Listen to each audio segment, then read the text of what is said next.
All right, welcome to Perdido Key Gaming. It's another hot day on the Emerald Coast. Went out and did some yard work, still got to mow the lawn, but do that tomorrow, right? Anyway, today we got game for the family. This is Catan. It's got it, I believe, from one of the big box stores. It comes in a pretty substantial box. Oops.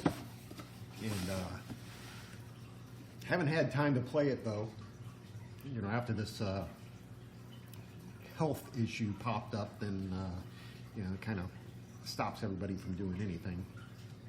But anyway, basically it's non-combat really. I mean, the only combat is between, I guess, the knights and the thief.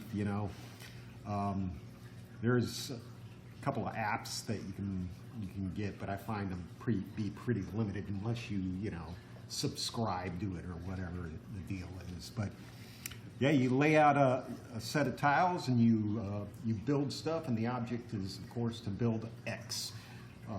And get the points for building that stuff. So you can build towns and cities, and you build roads. You get the resources. You trade with your opponents. You can play with, I believe, it's for four people, right? You can get expansions for the game to get more stuff to play with. Yeah, there's you can expand it by seafarers and explorers and pirates and traders and barbarians, and expanded 5-6 players and all sorts of stuff like that. So yeah, up to 6 people, plus of course the actual game. So you get this little catalog thing. You get a rule book, which is not too hefty. Starts out with how to set up an intro game and everything like that, and you can, with more experienced people, you can vary the actual tiles and everything like that. Tells you how to trade, where to get your stuff, where to get your resources to build your settlements, your cities, your roads and everything like that. And of course, you can only build cities in certain locations. You can only build settlements in certain locations, depending on your roads and things like that. And you got a rando thief that shows up, and the knight prevents him from doing his dirty deeds all around the game. But they give you a nice little, the rule set's pretty short, so basically, the rest of the book is filled up with an almanac telling you how to play the game.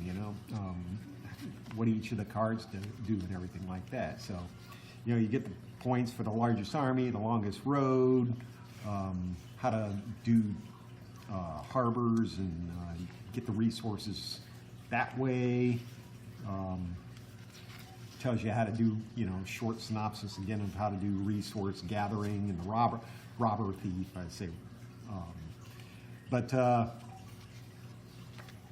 Let's see what else we got. Gives another, how to set it up, set up variable setups.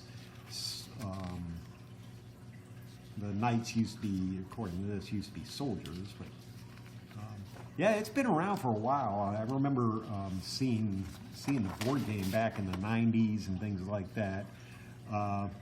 Victory points is the way you basically win. Whoever gets the most victory points wins. And again, another game overview on the back. So it's pretty simple. It's pretty good for family. And as you can see, I haven't cracked open. These are the tiles. Things like that. And of course, you got your usual stuff. You got the road tokens. You got your other tokens, the knights and the cities and the settlement tokens made out of looks like just colored wood. A couple of dice, 6-siders, and of course the resource, get the game cards and everything like that. You need, in order to play this game, you need the actual board game. So, warning: it's not a toy, not for use by children under 5. Oh, anyway, but yeah, pretty good. I've played online a couple of times, played the board game quite a few times. It's always fun. It's pretty short. It's good for, good for right after dinner type game, or while waiting for the ribs to finish cooking with your friends and your family, if they were allowed to come over. Yeah, that's about it for this particular game. I actually kind of recommend it, especially if you got a family that's stuck at home. Like I said, you can buy it at one of the big box stores or online, of course, if you don't want to deal with restrictions on what you can and can't do in a big box store. You can buy your Starbucks, but you make sure you wear a mask when you're buying your Starbucks. But yeah, anyway, highly recommended. Go out and get a copy to play with your kids. It's good for probably some sort of educational benefit. Tell them how to do math, and it's a social game because you're trading. Teach your kids how to be sociable in these days and age. Anyway, that's it for today. Please hit like and subscribe. Let me tell you. Let me know what you got to say about Catan or any other family board games. Let me know what I should take a look at. Maybe find a copy of that somewhere, whatever you suggest. And anyway, please enjoy the weekend, and we'll catch you on the flip side.